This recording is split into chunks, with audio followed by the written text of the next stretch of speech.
जय श्री राम। काफ़ी दिनों से आपकी काफ़ी मैसेज आ रखे थे कि यार एक भी कहानी नहीं आ रही, एक भी कहानी नहीं आ रही।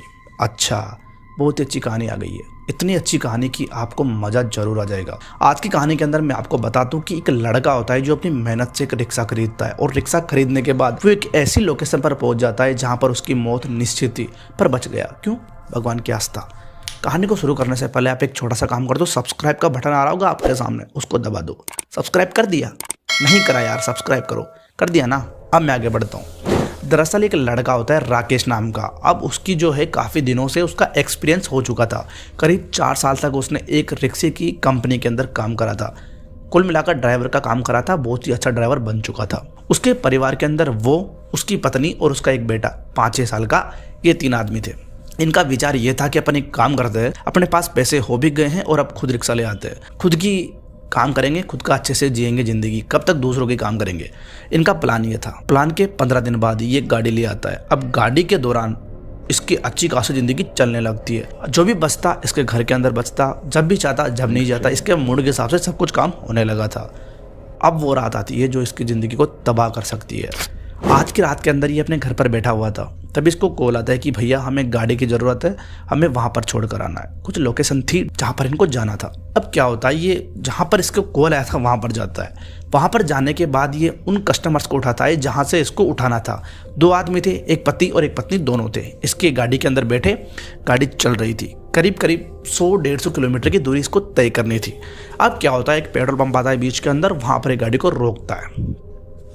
वहाँ पर जैसे इसने गाड़ी के अंदर पेट्रोल भराया, इसका जो आदमी था, इसकी सवारी इसके पीछे बैठी हुई थी, वो उतरकर एक थोड़ी दूरी पर सिगरेट पीने चले जाता है। सिगरेट पीकर वापस आता है। ये वापस अपनी लोकेशन की तरफ निकलता है। वो जो पीछे आदमी बैठा होता है वो कहता है कि काम करना भाई राकेश, तू रात के टाइम हमारे घर पर ही रुक जाना, सुबह होते ही वापस अपने घर की तरफ निकल जाना। राकेश ने कहा कि नहीं नहीं भैया, मैं चला जाऊँगा अपने घर पर, कोई दिक्कत नहीं है। उस आदमी ने कहा अरे नहीं, तू समझा नहीं, रात का टाइम है और रात के टाइम पर ये जो रास्ता है ना, ये ख़राब है, तो सुबह आ जाना। तो फिर राकेश होता है, वो कहता है कि भैया ख़राब कैसे, यहाँ पर क्या है, मतलब डाकू, कुछ लुटेरे वुटेरे ऐसे। वो आदमी समझ गया था कि राकेश डर रहा है। उसने इस बात को पलट दिया। वहाँ पर चले गए जहाँ पर इसको इसके जो सवारी थी उनको ड्रॉप करना था। उस सवारी ने 3-4 बार कहा कि राकेश रुक जा, यहाँ पे सुबह चल जाना, बेटे रास्ता सही नहीं है। ने कहा नहीं नहीं अंकल, अभी चला जाऊँगा मैं, कोई दिक्कत नहीं है। वो वहाँ से निकल जाता है। अब ये जब वहाँ से निकला ना, तो 9:30 बज गए थे रात के। अब इसकी गाड़ी अच्छी खासी चल रही थी, ठीक है। अब वो रास्ता आता है जहाँ से खतरा स्टार्ट होता है। वो रास्ता कुछ 5 मिनट का ही निकला था, कुछ भारी सी चीज़ इसकी गाड़ी के ऊपर आकर धड़ाम से गिर जाती है। ये गाड़ी रोकता है और एकदम गाड़ी रोककर बाहर निकलता है। बाहर निकल कर क्या देखता है कि पीछे एक बकरा पड़ा हुआ है।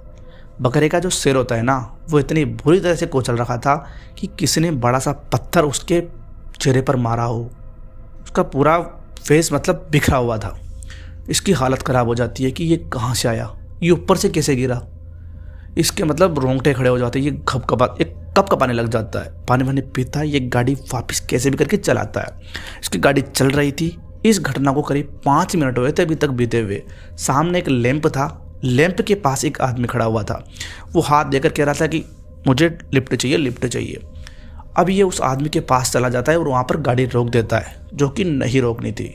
सबसे बड़ी दिक्कत यहीं स्टार्ट होती है। वो आदमी कहता है कि मेरे को वहाँ पर जाना है। इसने कहा कहाँ पर? उस आदमी ने कुछ लोकेशन बताई। कहा ठीक है, बैठ जाओ। अब इसको भी सवारी की जरूरत थी, इसको भी अकेलापन महसूस नहीं हो रहा, इसको भी सवारी की जरूरत थी, इसको भी डर लग रहा था कि अकेला कहाँ तक। अब वो आदमी जो होता है वो पीछे के दरवाजे की तरफ जाता है। राकेश कहता है कि आप एक काम करो, आगे बैठ जाओ। वो आदमी कुछ भी नहीं बोलता, पीछे ही बैठता है। पीछे बैठ गया। बैठने के बाद अब गाड़ी चल रही थी। करीब 10 मिनट बाद उसको ऐसा लगा कि गाड़ी के अंदर कुछ ज़्यादा ही भार हो चुका है। गाड़ी लोड सहन नहीं कर पा रही है। गाड़ी इतनी गर्म हो चुकी थी कि जैसे पूछो मत कि गाड़ी बंद होने वाली है। गाड़ी इतनी गर्म हो चुकी थी कि एकदम से चलते चलते बंद हो जाती है। आगे इंजन की तरफ से गाड़ी के अंदर धुआं निकल रहा था। इसका दिमाग ख़राब हो जाता है कि यार अभी तो गाड़ी सर्विस पर ही थी, कैसा क्या हो गया इसके अंदर। यह उतरता है, उतरकर गाड़ी की तरफ जाता है। वहाँ पर देखता है कि गाड़ी के अंदर धुआं निकल रहा है। इसके रोंगटे खड़े हो जाते हैं। अब ये क्या देखता है, ये उस आदमी से कहता है कि यार भैया ये गाड़ी ख़राब हो गई, अब अपन क्या करें। जब ये पीछे मुड़कर उसकी आदमी की तरफ जाता है ना, तो ये क्या देखता है, वो आदमी बैठा तो है पर उसके गर्दन नहीं है। ये कैसे हो सकता है। ये इतना ज़ोर से डर जाता है कि अब ये कुछ नहीं बोल पाता। वो आदमी गाड़ी में से उतरता है। उतरने के बाद इसको दिख ही गया था कि अब क्या होने वाला है। ये नंगे पांव रोड पर भागता है 200-300 मीटर। अब सबसे बड़ी दिक्कत क्या है, वो जो बिना गर्दन का आदमी है वो इसके पीछे ही भाग रहा है और ज़ोर ज़ोर से चिल्लाते हुए। आवाज़ कहाँ से आ रही है मुझे भी नहीं पता, पर आवाज़ आ रही थी इतनी ज़ोर से कि पूछो मत हो। बहुत तेज़ से भाग रहा था। भागते भागते इसकी सांस फूल गई। अब यूँ मानो कि अगर वो जो सही टाइम पर सही जगह नहीं आती तो ख़त्म था इसका काम। पास में क्या है, एक कुटिया थी। उस कुटिया के पास जाकर बहुत ज़ोर ज़ोर से रोने लगता है, चिल्लाने लगता है राकेश। उसके अंदर से 3-4 आदमी आते हैं और उसको अंदर लेकर जाते हैं।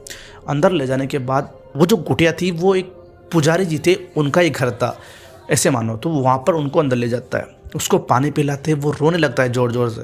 वो उनको घटना बताता है। अब घटना तो बता दी राकेश ने, पर अब क्या होता है, पंडित जी उसको बताते हैं कि बेटा तेरे साथ नहीं, तू किस्मत वाला है जो बचकर आ गया, वरना उस जगह से आज तक एक भी बचकर नहीं आया।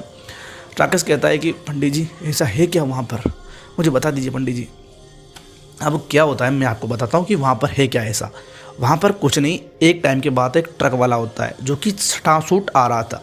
अच्छी क्वालिटी की स्पीड थी, वो उस स्पीड से अपने रोड पर चल रहा था।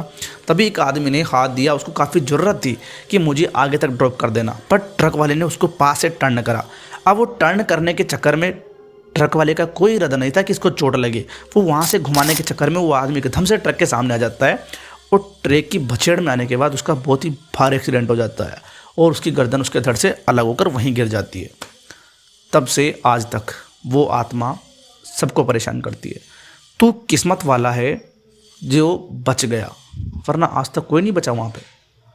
सुबह होती है, पंडित जी उसके साथ वहाँ पर जाते हैं और गाड़ी को लेकर आते हैं। गाड़ी की कुछ शुद्धि उद्धि करते हैं और एक पंडित जी जो थे वो मंदिर के पुजारी थे, मंदिर के पास लेकर जाते हैं। उस लड़के को भी ढुकवाते हैं और अच्छी तरीके से उसको तैयार करके वापस घर की तरफ भेजते हैं। वो जब घर पर पहुँचता है तो उसकी पत्नी को सारी जानकारी देता है।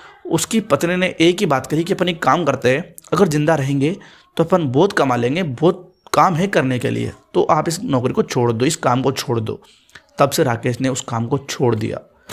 कहानी कैसी लगी मिलता हूँ आपसे अगली कहानी में, तब तक के लिए बाय बाय।